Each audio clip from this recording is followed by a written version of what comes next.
நீதி கேட்டு வந்திருக்கேன். தாவேகா தலைவர் விஜய் சேலம்ல இன்னைக்கு ஒரு மீட்டிங் நடந்தது. அதுல விஜய் பேசியிருக்காரு.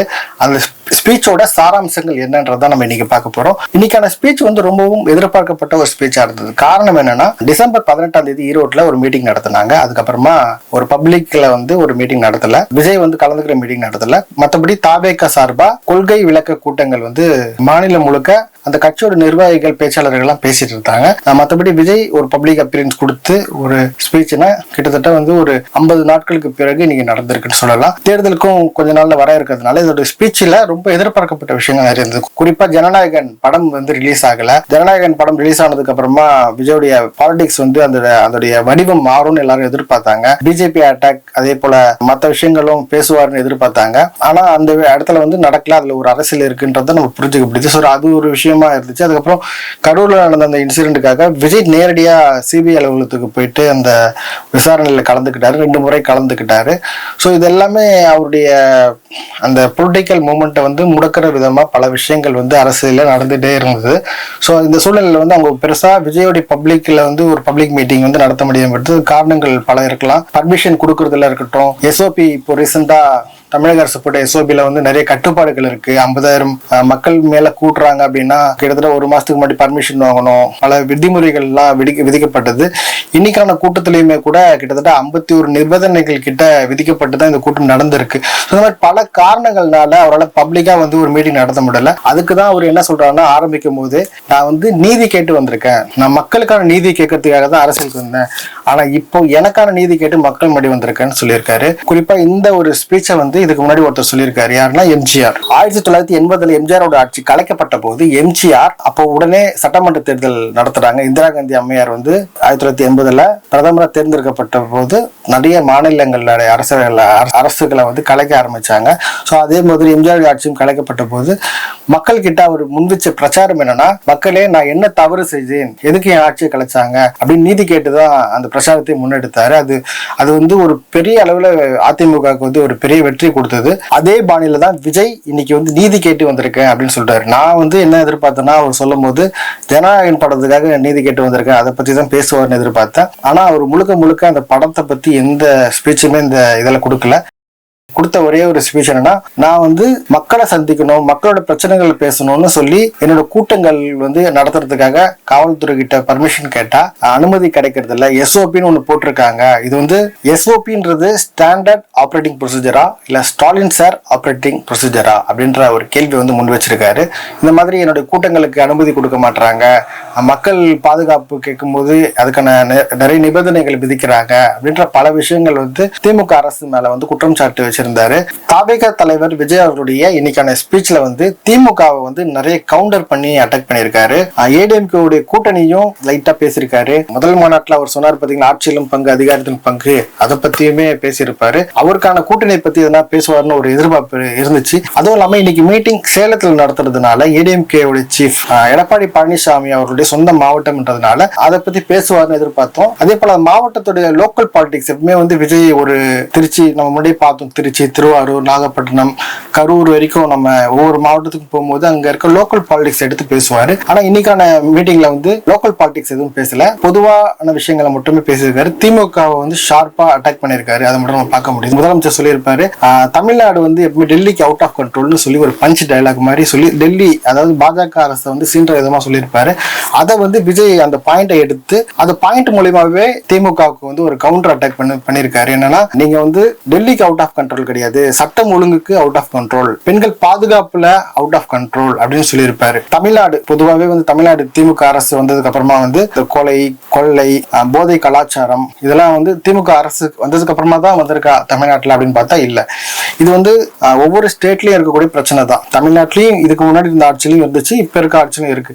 பட் ரொம்ப இது வந்து ஒரு பயம் இல்லாத தன்மை உருவாயிருக்கா அப்படின்னு கேட்டீங்கன்னா அதுக்கான ஆதாரங்கள் நம்ம கிட்ட இருக்கு. காரணம் என்னன்னா, விஜய் அவர்களே சில உதாரணங்களோட சொல்றாரு. என்னன்னா, அந்த அண்ணா யூனிவர்சிட்டி அந்த கேம்பஸ்குள்ள நடந்த அந்த பாலியல் வன்முறை அந்த விஷயத்தையும் குறிப்பிடுறாரு. அதே போல கோயம்புத்தூர்ல அந்த ஏர்போர்ட்டுக்கு பின்னாடி அந்த பகுதியில வந்து ஒரு மாணவி இளம் ஜோடி வந்து அங்க இருந்தாங்க. அப்போ அந்த மாணவிக்கு நடந்த அந்த பாலியல் வன்முறை அதை பத்தியும் பேசியிருக்காரு. நம்மளும் பாக்குறோம், சட்டம் ஒழுங்குல வந்து இதுக்கு முன்னாடி நிறைய பிரச்சனைகள் இருந்ததுக்கு, ஆனா வந்து இப்போ அந்த பயம் இல்லாத ஒரு தன்மை வந்து பார்க்க முடியுது. காரணம் வந்து இந்த பட்டாக்கத்தியோட மாணவர்கள் ட்ரெயின்ல வர்றது, அவங்களுக்கு வந்து இந்த மாதிரி அச்சம் இல்லாம பொது வழியில ஈஸியா கஞ்சா கிடைக்கிறது, கிராமங்கள் வரைக்கும் கஞ்சா போய் சேர்ந்துருக்கு. அது மட்டும் இல்லாம பீகார் சேர்ந்த ஒரு குடும்பம் அடையாறுல மனைவி, 2 வயது குழந்தை, அந்த கணவர் அப்படின்னு அந்த ஒரு இளம் ஜோடி 3 பேரும் கொல்லப்பட்ட சம்பவமா இருக்கட்டும், இந்த மாதிரி ரொம்ப அதிர்ச்சிகரமான சம்பவங்கள்லாம் நிறைய நடந்திருக்கு. அதே போல இந்த ஆவடி பக்கத்துல ஒரு நார்த் இந்தியன் பையனை வந்து ட்ரெயின்ல இருந்து இறக்கி ஒரு 4-5 சிறார்கள் வந்து அவங்கள காயப்படுத்தி அடிச்சு ரொம்ப கொடூரமான முறையில டார்ச்சர் பண்ணி ஒரு பொது வெளியில பப்ளிக் பட்ட பகல்ல இந்த மாதிரி ஒரு சம்பவங்கள் நடக்குது. ஒரு அச்சமே இல்லாத ஒரு தன்மை வந்து இருக்குது அப்படின்ற ஒரு விஷயத்த வந்து சொல்லியிருக்காரு. இது போக வந்து அங்கங்க கொலைகள் நடக்கும், கற்பழிகள் நடக்கும், அதுக்காக விசாரணைகள் நடக்கும், அதுக்கான தண்டனைகள் நீதிமன்றங்கள்ல விசாரணைகள் நடக்கும், இதெல்லாம் நடக்கும் தான். ஆனா இது ஒரு அச்சமற்ற பட்ட பகல் இதெல்லாம் நடக்குது. குறிப்பா வந்து ஒரு மாநில தலைவர் ஆம்ஸ்ட்ராங் அவரே கொலை பண்ணப்பட்டார் வீட்டு வாசல்ல வச்சு. அந்த அளவுக்கு ஒரு தைரியமா எப்படி வந்து ஒரு வீட்டு வாசலுக்குள்ள ஒரு மாநில தலைவர் கொலை முடியும் அப்படின்ற ஒரு விஷயம் எல்லாம் கேள்வியா இருக்கு. அதே போல காங்கிரஸ் உடைய மாவட்ட தலைவர் கொலை செய்யப்பட்ட வழக்கா இருக்கட்டும், இந்த மாதிரி வந்து சட்டம் ஒழுங்கு வந்து பிரச்சனை இருக்குன்றத விஜய் சுட்டிக்காட்டி பேசியிருக்காரு. அதே போல மக்கள் போராட்டங்கள் அதிகரிச்சிருக்குன்னு சொல்றாரு. குறிப்பா வந்து ஜாக்டோஜியோ போராட்டம், தொழிலாளர்கள் போராட்டம், ஆசிரியர்கள் போராட்டம், இந்த மாதிரி நிறைய போராட்டங்கள், செவிலியர்கள் போராட்டம்னு நிறைய போராட்டங்கள் இருக்கு. யாருடைய கோரிக்கைகள் நிறைவேற்றல அப்படின்ற ஒரு குற்றச்சாட்டை வந்து விஜய் எடுத்து வைக்கிறாரு. அதே போல 3ஆம் ஆண்டு துவக்க விழால விஜய் ஒரு விஷயம் சொல்லியிருப்பாரு. விஜய் வீட்டை விட்டு வெளியே வா, விஜய் வீட்டை விட்டு வெளியே வான்னு என்ன கூப்பிடுறாங்க. ஒவ்வொரு வீட்லயும் இருக்க விஜய் ஓட்டர் ஐடி எடுத்துட்டு வாக்குச்சாவடி மையத்துக்கு வருவாங்க, ஓட்டு போடுவாங்க, அப்ப நீங்க பாக்கலாம்னு சொல்லியிருப்பாரு. அதை குறிப்பிட்டு என்னுடைய ரசிகர்கள் அப்புறம் வந்து குட்டி குட்டி நண்பா நண்பிஸ் எல்லாருமே வந்து வீட்டுல இந்த நிகழ்ச்சியை பாக்குறீங்க, என்னோட பிரச்சாரங்கள், என்னோட அரசியல்லாம் நீங்க பாத்துட்டு இருக்கீங்க. உங்களுடைய அரசியல், உங்களுடைய வாழ்க்கை எதிர்காலத்தையும் கருத்துல வச்சுட்டு தான் நான் அரசியலுக்கு வந்திருக்கேன். நீங்க வந்து பண்ற விஷயங்களை தொடர்ந்து பண்ணுங்க. நிறைய ரீல்ஸ்லாம் நான் பாக்குறேன். அந்த ரீல்ஸ்ல வந்து நீங்க எனக்காக ஓட்டு கேட்கறதா இருக்கட்டும், அவங்க அப்பா அம்மா கிட்ட நீங்க வந்து விஜய்க்கு ஓட்டு போடுங்கன்னு சொல்றதா இருக்கட்டும், இதெல்லாம் நான் பார்த்துட்டு தான் இருக்கேன் அப்படின்ற ஒரு விஷயத்த சொல்லி இதை நீங்க தொடர்ந்து பண்ணணும். உங்களுடைய அம்மா அப்பா நண்பர்கள் அப்புறம் வந்து உங்க ஃப்ரெண்ட்ஸ், உங்களுடைய தாத்தா பாட்டி, ஓட்டு போட வயதுல இருக்கக்கூடிய அத்தனை பேருக்கிட்டையும் எனக்காக நீங்க ஓட்டு கேட்கறீங்க, அதை நீங்க தொடர்ந்து பண்ணுங்கன்னு சொல்லி ஒரு விஷயத்த பேசியிருப்பாரு.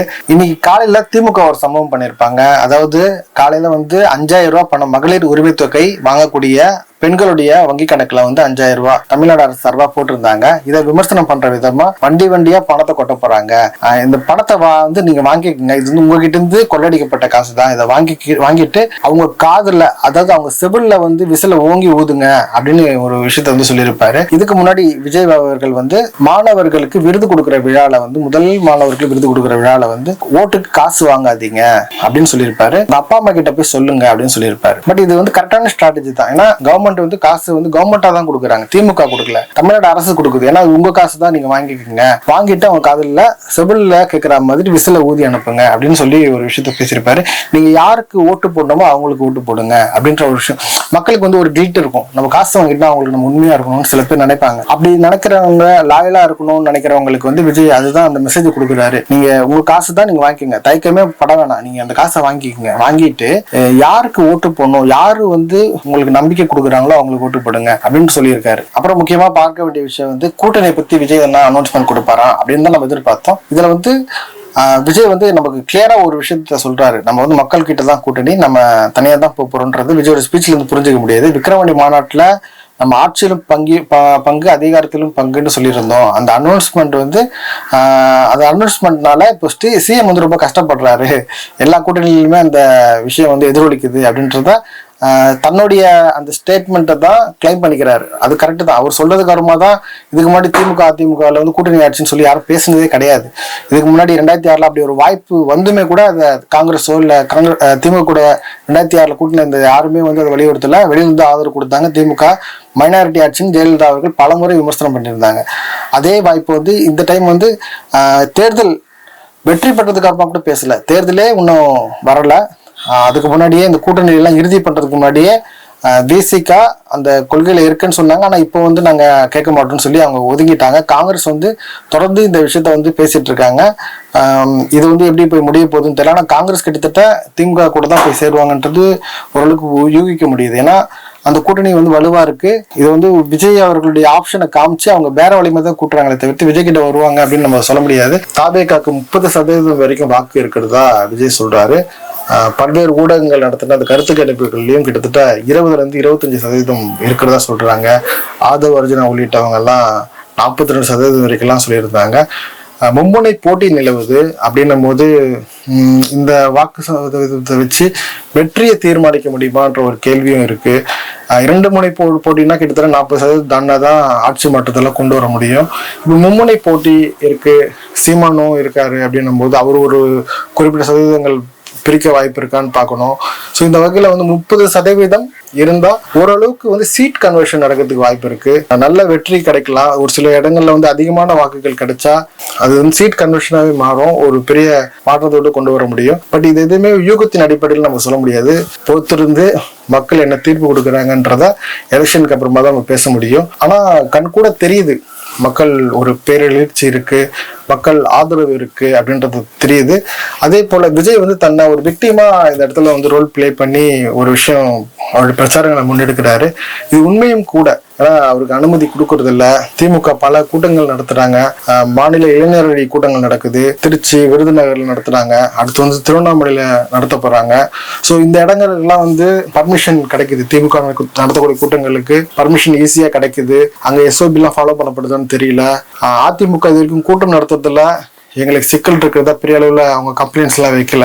மற்றபடி விஜயோட கூட்டங்களுக்கு ஒரு பெரிய அளவுக்கு ரெஸ்ட்ரிக்ஷன்ஸ் இருக்கிறத பார்க்க முடியுது. பார்க்கலாம் அடுத்து விஜய் அவர்கள் எங்க பேச போறாங்க, என்ன பேச போறாங்க, அவருடைய தேர்தல் அறிக்கையில என்ன மாதிரி முக்கியமான சாராம்சங்கள்லாம் இடம்பெற போகுது அப்படின்றதையும் பார்ப்போம். மற்ற கட்சிகள்லாம் எப்படி ரியாக்ட் பண்ண போறாங்க அப்படின்றதையும் பார்க்கலாம். ஸோ அடுத்தடுத்த வீடியோல நம்ம சந்திக்கலாம். மக்கள் என்ன தீர்ப்பு கொடுக்க போறாங்கன்றத பொறுத்திருந்து தேர்தலுக்கு அப்புறமா நம்ம தெரிஞ்சுக்கலாம். பட் ஆதரவு இருக்குன்றத நம்ம சொல்றோம். மக்களே, நான் உங்ககிட்ட வைக்கிற ஒரே கோரிக்கை என்னன்னா, இந்த சேனலை சப்ஸ்கிரைப் பண்ணிட்டு பாருங்க. வேற ஒரு வீடியோல நான் உங்களை திரும்ப சந்திக்கிறேன். நன்றி, வணக்கம்.